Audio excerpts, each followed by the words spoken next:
नमस्कार, स्वागत है आपका हॉर्नबिल टीवी भारत पर। आइए देखते हैं अब तक की खबरें।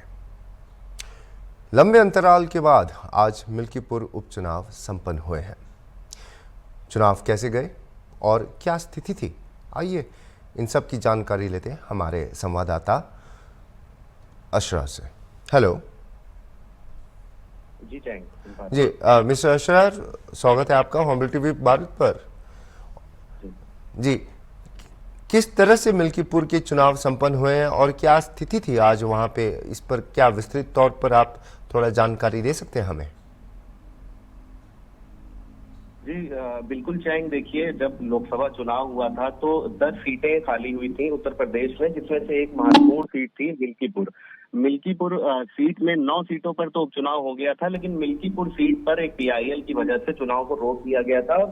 7 जनवरी को इसकी अधिसूचना जारी हुई कि आज 5 फरवरी को ये उपचुनाव होगा, जिसमें अजीत प्रसाद हैं जो कि पूर्व वहां के विधायक अवधेश प्रसाद के बेटे हैं, जो अब सांसद बन चुके हैं, वो है, और उनके साथ 10 प्रत्याशी चुनावी मैदान में हैं। और खास तौर से ये मुकाबला सपा और भाजपा के बीच माना जा रहा है, क्योंकि जिस तरह से भारतीय जनता पार्टी ने राम मंदिर को मुद्दा बनाया था और उसके बाद भी लोकसभा चुनाव में सपा में करारी हार दी थी, तो उसके बाद कहीं ना कहीं एक साख की बात हो गई थी, जिसको लेकर के आज मिल्कीपुर विधानसभा क्षेत्र में लगभग 3,70,000 मतदाता हैं और यहाँ पर यह उपचुनाव होना था, जिसमें 414 मतदान स्थल बनाए गए हैं। और अभी तक 3 बजे तक का ये आंकड़ा आया है, जिसमें 57% से ज्यादा वोटिंग हो चुकी है।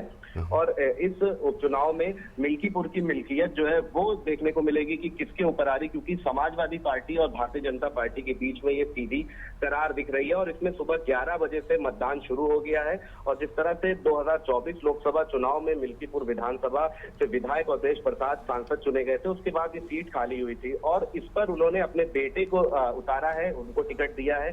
और साथ साथ 10 उम्मीदवार इसमें और हैं, जिनमें बीजेपी से चंद्रभान पासवान चुनावी मैदान में है।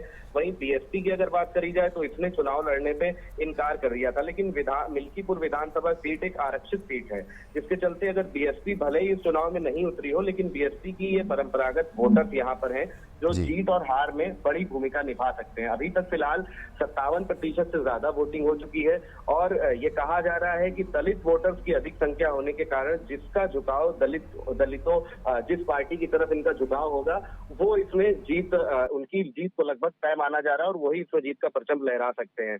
और ये एक महत्वपूर्ण सीट है, क्योंकि इस सीट में अवधेश प्रसाद ने लल्लू सिंह को पिछली बार जब चुनाव हुआ था तो एक अच्छे मार्जिन से चुनाव हराया था और बीजेपी के लिए अयोध्या को हारना बड़ी हार थी। यही कारण था कि इस बार भारतीय जनता पार्टी ने पूरे पुरजोर तरीके से 3 फरवरी तक 28 दिनों का प्रचार किया। योगी आदित्यनाथ ने खुद कमान संभाली, 18 से ज्यादा रैलियां करी थी, रोड शोज करे थे। उसके बाद आज चुनाव का दिन है, तो फैसला आज होना है और काफी 57% तक चुनाव हो चुका और ये अंदेशा माना जा रहा है कि 60% तक ये चुनाव मतदान की दर जो है जा सकती है। लेकिन अभी 3 बजे तक के आंकड़े आए हैं और अपने आप में इस हॉट सीट को लेकर के तमाम चर्चाएं हैं, क्योंकि साथ लगी हुई है समाजवादी पार्टी और भारतीय जनता पार्टी के बीच में ये सीधी करार मानी जा रही है। और ये संदेश दिया था समाजवादी पार्टी ने सीट को जीत करके कि यूपी में भले ही अब इनका भारतीय जनता पार्टी की सत्ता हो, लेकिन उसके बावजूद भी सपा भी एक धाक रखती है। तो अब आने वाला समय बताएगा, क्योंकि ईवीएम में दोनों पार्टियों की जो किस्मत है वो कैद हो चुकी है। अब जिस दिन मतगणना होगी उस दिन पिटारा खुलेगा, तब पता चलेगा कि आखिर किसके प्रचार में कितना था। और खास तौर से जो दलित वोटर्स है, क्योंकि परंपरागत वोटर्स है वहां पे और सबसे ज्यादा दलित वोटर्स है, तो उनका झुकाव किसकी तरफ जाता है, ये अब देखने वाली बात होगी। फिलहाल चुनाव हो चुका है, तमाम आरोप और प्रत्यारोपों के बीच में समाजवादी पार्टी ने कई आरोप लगाए, कई बूथों के ऊपर उन्होंने डिटेल दी और यहाँ पे निर्वाचन आयोग के पास जाकर के उन्होंने एक लिखित एप्लीकेशन भी दी। अखिलेश यादव ने भी कई ऐसे पोस्टर्स और कई ऐसे पोस्ट करे एक्स पर, जिनके माध्यम से उन्होंने आरोप लगाए कि चुनाव में परेशानी करी जा रही है, वोट नहीं डालने दिया जा रहा है वोटर्स को। तो इन चीजों के बीच में चुनाव संपन्न हो गया है, आधे घंटे में ये वोटिंग कंप्लीट हो जाएगी और उसके बाद जब मतगणना होगी तब पता चलेगा कि आखिर किस तरीके के डिसीजन आए हैं। जी अशरफ, बहुत धन्यवाद हमें। जी अशरफ जी, बहुत धन्यवाद, आप हमसे जुड़े और मिल्कीपुर उपचुनाव के बारे में आपने विस्तृत तौर पर बहुत हमसे डेटा और न्यूज़ साझा की है। धन्यवाद। योगी सरकार में मंत्री रजनी तिवारी ने हाल ही में अयोध्या में दलित युवती की हत्या पर समाजवादी पार्टी सांसद अवधेश प्रसाद ने आंसुओं को एक सियासी स्टंट बताया है।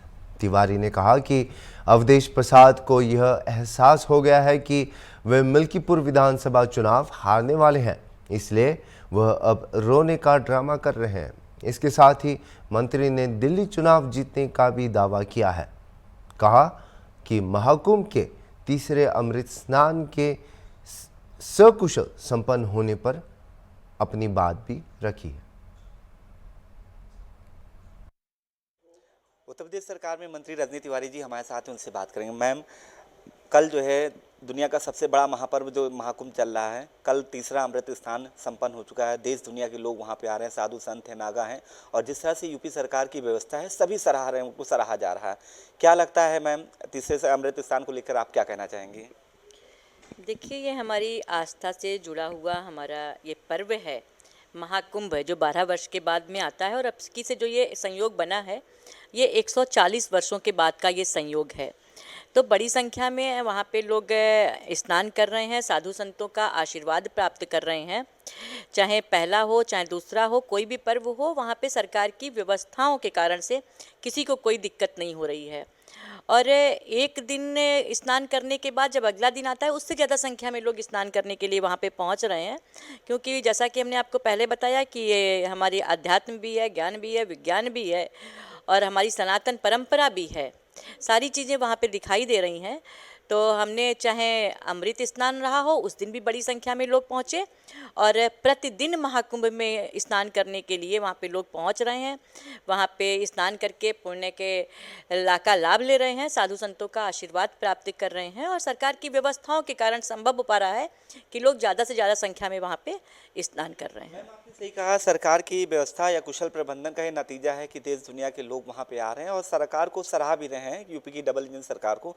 लेकिन सरकार का ही कहना है कि जो विपक्ष है सिर्फ और सिर्फ कमियां खोजने का वहाँ काम कर रहा है, जबकि ऐसा कुछ नहीं है। आखिर क्यों वो कमियां खोजने का काम कर रहा है वहाँ पे?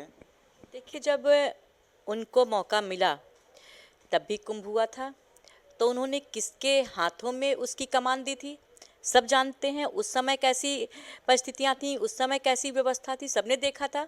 अब उनको ये हजम नहीं हो रहा है कि महाकुंभ इतनी संख्या में जब वहाँ पे लोग आ रहे हों, देश विदेश से वहाँ पे इतनी बड़ी संख्या में श्रद्धालु आ रहे हों, तब उनको हजम नहीं हो पा रहा है। इतना सनातनी यहाँ पे कैसे आ रहा, इतनी अच्छी व्यवस्थाएं वहाँ पे कैसे हैं, कैसे इतनी प्रशंसा हो रही है वहाँ पे। हमारे उत्तर प्रदेश की ख्याति, हमारे महाकुंभ की ख्याति जो है वो विश्व में कैसे जा रही है, तो उनको हजम नहीं हो पा रहा है। हम तो कहेंगे कि जहाँ पे हमारी आस्था की बात आती है, सनातन की बात आती है, जहाँ पे हमारे देश की चर्चा, हमारे प्रदेश की चर्चा पूरे विश्व में होती है, तो वहाँ पे कम से कम अच्छाइयों में कमियाँ तो ना ढूंढें, और अच्छाइयाँ हों उनको अच्छाइयाँ कहें, और कहीं पे इस तरह की चीज़ें करवाने का काम ना करें। बहुत ही गलत चीज़ है जहाँ पे पूरा विश्व सराहना कर रहा है कि इतनी बड़ी संख्या में श्रद्धालु आ रहे हैं, और वहाँ पे आकर के इतनी अच्छी व्यवस्थित ढंग से सारी चीज़ें हो रही हैं, जहाँ पे विश्व प्रशंसा कर रहा है। तो हम कहेंगे कि विपक्ष इस तरह की चीज़ें ना करे। उनको भी अवसर मिला था, तो वो भी अगर अच्छे ढंग से करते तो उनकी भी प्रशंसा होती। और आज यशस्वी मुख्यमंत्री योगी आदित्यनाथ जी के नेतृत्व में यहाँ पे अच्छी व्यवस्थाएं हैं, तो उसकी सराहना उनको भी करनी चाहिए। महाकुंभ के नाम पर विपक्ष को राजनीति करनी नहीं चाहिए, या कह सकते हैं कि विपक्ष के पास अब कोई मुद्दा नहीं बचा है? देखिए, निश्चित तौर पे हम कहेंगे कि वहाँ पे महाकुंभ में उनको इस तरह की चीज़ें नहीं करनी चाहिए। और जब कहीं ना कहीं उनको लगता है कि हम नहीं कर पाए और ये लोग कर रहे हैं, तो इस कारण से उनको हजम नहीं हो पा रहा, अपनी कमियों को छुपाने के लिए इस तरह की चीज़ें कर रहे हैं। लेकिन उनको करने दीजिए, वो विपक्ष है, उनको करना है। वो अपनी कुछ कर नहीं पा रहे हैं, तो उनको लग रहा है कहीं ना कहीं पे कुछ तो हमको कहना ही है, कुछ ना कुछ तो हमको बोलना ही है। सरकार की उपलब्धियां, चाहे आप विकास की बात करें, और चाहे विश्व में हमारे देश की ख्याति प्राप्त करने की बात हो, और चाहे आस्था की बात हो, सनातन की बात हो, हर जगह पे हम यशस्वी मुख्यमंत्री जी के नेतृत्व में, मोदी जी के मार्गदर्शन में हमारा देश, हमारा प्रदेश तरक्की कर रहा है। तो ये विपक्ष है, उसको कहने दीजिए। अभी मैम, आपने कहा विकास हुआ है बहुत ज़्यादा यूपी की डबल इंजन सरकार में, अयोध्या में भी बहुत ज़्यादा विकास हुआ है, और अयोध्या के सांसद फपक फपक कर रो रहे हैं, फुट फुट कर रो रहे हैं। क्या लगता है वाकई मिल्कीपुर सीट उनको वहाँ से जा रही है, उनको एहसास हो गया, इस वजह से वो रो रहे हैं? उनको लग रहा है बाद में तो रोना ही रोना है, तो लो पहले से ही रो लें। वो आंसू उनके पहले से ही निकलने लग गए हैं। जनता ने उनको दरकिनार कर दिया है, उनके पास कुछ नहीं बचा है। अब जब उनको पूरी चीज़ें पता चल गई हैं, उन्होंने स्पष्ट तौर पे वहाँ पे देख लिया है कि रिजल्ट क्या आने वाला है, यही कारण है सांसद जी के वहाँ पे आंसू निकले हैं। तो उसमें कोई ऐसी बात नहीं है, उनको बाद में वो रोते तो इसीलिए पहले ही उन्होंने अपना दुख उनसे प्रकट हो गया। और हम लोग वहाँ पे जीतने जा रहे हैं, और साथ ही साथ आपको बता दें कि दिल्ली भी हम लोग प्रचंड बहुमत से जीत रहे हैं। ठीक है, आप रजनी तिवारी जी हैं जिन्होंने अमृत स्नान को लेकर, महाकुंभ को लेकर अपनी बातें कही, साथ ही मिल्कीपुर चुनाव को लेकर साफ कहा कि मिल्कीपुर चुनाव तो जीत रहे हैं, दिल्ली का चुनाव भी भारतीय जनता पार्टी जीत रही है। उत्तर प्रदेश सरकार में मंत्री सुरेश राही जी हमारे साथ हैं, हम उनसे बात करेंगे। सर, अभी आप कह रहे थे 2024 का चुनाव हुआ था, जो विपक्ष ने भ्रम फैलाया था वो भ्रम टूट गया है, क्या माना जाए वाकई में भ्रम टूट गया है जो मिल्कीपुर चुनाव जीतने जा रहे हैं? देखिए, भ्रम तो 1 महीने बाद ही टूट गया था। जनता को पता लग गया था कि किस तरीके से हमको भ्रमित किया गया, कैसे दुष्प्रचार किया गया, और उसका फ़ायदा विपक्षियों ने उठाया। लेकिन जनता इस बार जागरूक है, और आपने भी उपचुनाव जो हुए थे उसमें आपने देखा किस तरीके जनता ने भारतीय जनता पार्टी को पुनः पूरा समर्थन दिया। और इस बार भी मिल्कीपुर की जनता जान चुकी है कि किस तरीके से उनको छला जा रहा है, कैसे वहाँ पे जो प्रत्याशी वहाँ पे है उनका क्या आचरण उनका है, जनता जान चुकी है। और जनता एक अच्छे आचरण वाले इंसान को चुनना चाहेगी, एक अच्छी साफ सुथरी व्यक्ति को ही चुनना चाहेगी।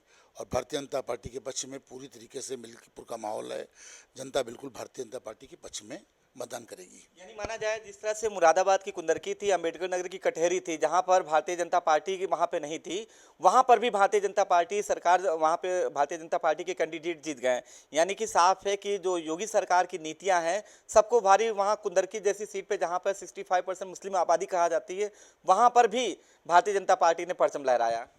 देखिए, आज़ादी के बाद अगर आप बात करेंगे गांव के विकास की, देश के विकास की, प्रदेश के विकास की, तो भारतीय जनता पार्टी की सरकार, माननीय योगी आदित्यनाथ जी की सरकार सबसे पहले पायदान पे आपको खड़ी मिलेगी। आज गांव के अंदर जिस तरीके से आवास बन रहे हैं, गांव के अंदर जिस तरीके से बिजली जा रही है, गांव के अंदर जिस तरीके से सड़कें पक्की बन रही हैं, गांव के अंदर जिस तरीके से बच्चों को शिक्षित किया जा रहा है, उनके स्कूल जो साफ़ सुथरे स्कूल के एक माहौल दिया जा रहा है, ये जनता देख रही है कि कौन सी सरकार हमारे बच्चों के लिए, हमारे आने वाली पीढ़ियों की मदद करना चाहती है, उनको आगे बढ़ाना चाहती है। और हम विकसित भारत की अगर बात करते हैं तो विकसित भारत जो है वो गांव से निकलता है, शहरों से नहीं बनता विकसित भारत। विकसित भारत की पहला पावदान जो है वो गांव है। समाज के अंतिम पायदान के व्यक्ति को भी लाभ मिला है। हमारा उद्देश्य यही रहा है, हमारा मूल मंत्र यही रहा है कि जो अंतिम पंक्ति में जो हमारा व्यक्ति है उस तक सरकार की योजनाएं पहुंचा, और उसमें हम लोग सफल हो रहे हैं बराबर। अच्छा, तो माना जाए कि ये मिल्कीपुर चुनाव जीत रहे हैं, क्या वाकई में जीत रहे हैं या प्रचंड जीत रहे हैं? तो ये हम लोग मिल्कीपुर का चुनाव एक तरफा जीत रहे हैं, कोई नहीं है। बिल्कुल कोई नहीं। जनता पूरी तरीके से समझ चुकी है कि हम लोगों ने जो गलती पिछली बार की थी वो भूल हमसे न होने पाए।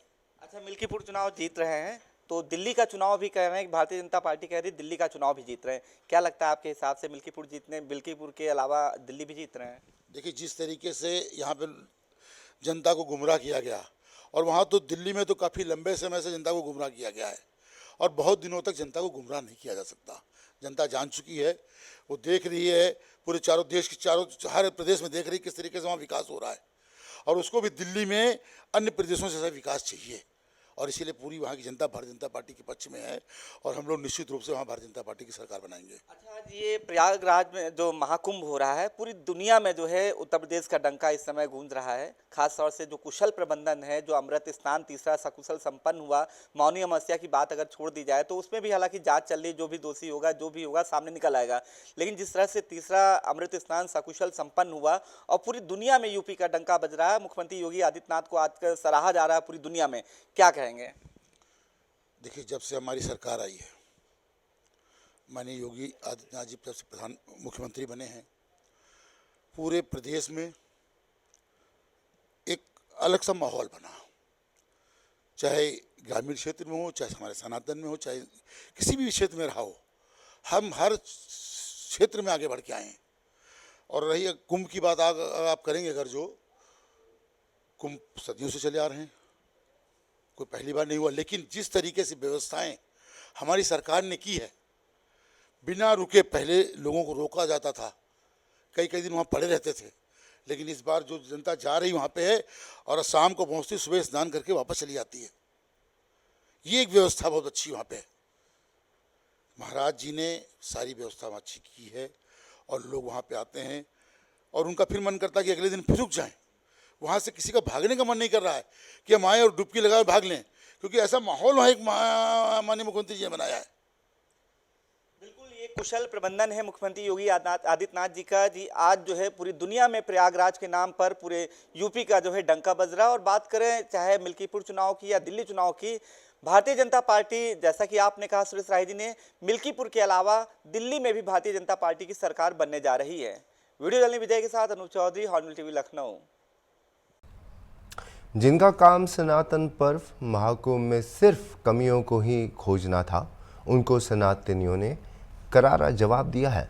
इसके अलावा मुख्यमंत्री योगी आदित्यनाथ के कुशल प्रबंधन के चलते ही महाकुंभ का तीसरा स्नान शांतिपूर्ण तरीके से संपन्न हो सका है। यह बातें उत्तर प्रदेश सरकार के मंत्री दयाशंकर सिंह ने हॉर्नबिल टीवी से साझा की है। मिल्कीपुर विधानसभा सीट के उपचुनाव के साथ ही कई मुद्दों के आधार पर दिल्ली चुनाव जीतने की भी बात मंत्री दयाशंकर सिंह ने कही है। आइए एक नज़र डालते हैं इस रिपोर्ट पर। मौनी अमावस्या के दिन ज़्यादा भीड़ होने के कारण थोड़ा लोगों का वहाँ जाम का सामना करना पड़ा। अब स्थिति धीरे धीरे सामान्य हो रही है और लोगों के आवागमन सब ठीक किया जा रहा है। तो तीसरा अमृत स्नान सकुशल संपन्न हो गया, उसके बारे में क्या कहेंगे? जिस तरह से मौनी अमावस्या को लेकर विपक्ष ने भ्रम फैलाया था। देखिए, विपक्ष चाहे जो भी करे, उस घटना से पहले भी विपक्ष जो है प्रश्न चिन्ह खड़ा करता था। विपक्ष को भारतीय संस्कृति और सभ्यता पूरे दुनिया में स्थापित हो, उसमें उनको दिक्कत महसूस होती थी। घटना तो दुखद हुआ, लेकिन घटना से पहले भी क्या वो लोग कुंभ के लेकर के क्या बोलते थे, तो वो उनको अच्छा नहीं लगता है। आज पूरी दुनिया आ रही है, आप देख रहे हैं कि दुनिया के कई देशों के राष्ट्राध्यक्ष आकर के कुंभ में डुबकी लगा रहे हैं। ये भारत के गौरव के लिए है। दुनिया का सबसे बड़ा ये आध्यात्मिक कोई त्यौहार है तो महाकुंभ है, और जहाँ पर कई देशों को, दर्जनों देश की जितनी संख्या होगी उससे ज़्यादा लोगों ने स्नान कर लिया। तो ये भारत की संस्कृति और सभ्यता को दुनिया स्वीकार कर रही है। ये हम सबको इस पर गर्व होना चाहिए। जो यहाँ की अच्छी व्यवस्था हुई उसकी तारीफ होनी चाहिए। तो केवल उन लोगों को कमी ही ढूंढना है, और पहले भी ढूंढते थे। तो इस सब चीज़ों से, राजनीति से ऊपर उठ करके सोचना चाहिए। मिल्कीपुर का चुनाव जीत रहे हैं, क्या दिल्ली भी जीत रहे हैं? देखिए, दिल्ली में माननीय मोदी जी के नेतृत्व में डबल इंजन की सरकार बनने जा रही है। आप हरियाणा में जिस तरह से हम लोग जीते मोदी जी के नेतृत्व में, राजस्थान में जीते, उत्तर प्रदेश में जीते, उत्तराखंड में जीते, दिल्ली की चारों तरफ आज मोदी जी के नेतृत्व में डबल इंजन की सरकार है।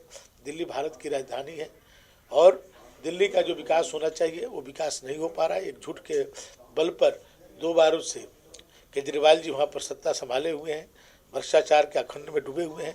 वहाँ की जनता परिवर्तन चाहती है और मोदी जी के नेतृत्व में इस बार भारतीय जनता पार्टी की पूर्ण बहुमत की सरकार बना रही है।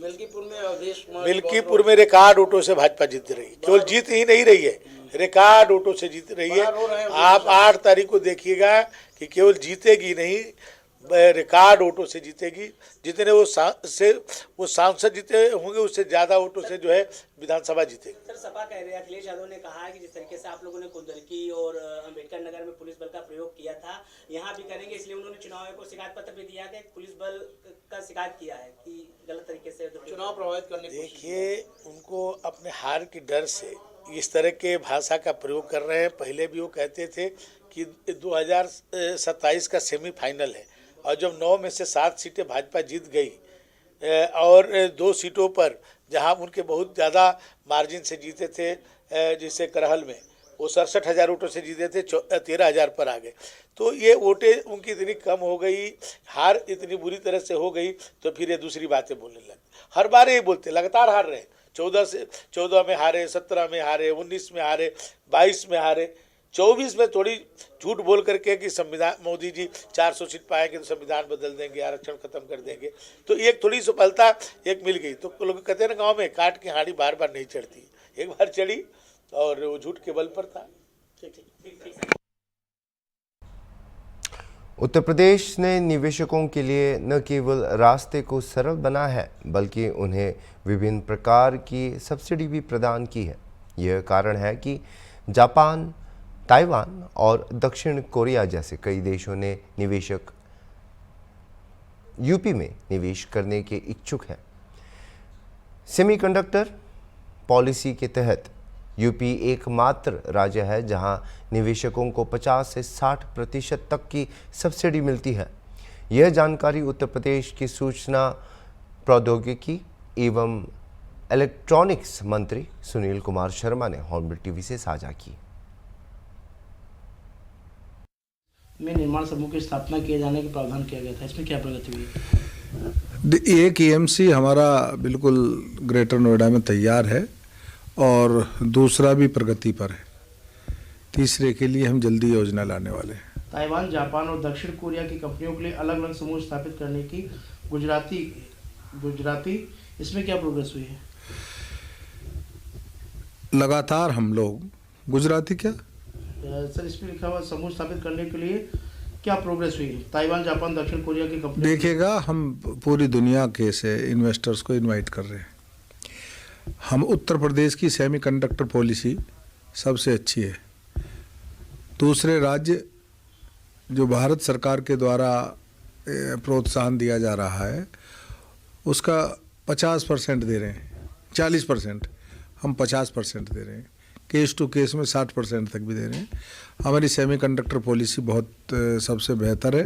अभी तक हम 2 उनको एलओसी का के लिए जारी कर चुके हैं और बाकी बहुत सारे लोग हमारे संपर्क में हैं, ताइवान के भी हैं और कोरिया के भी हैं। वो बातें आगे बढ़ रही हैं, अभी सार्वजनिक नहीं की जा सकती।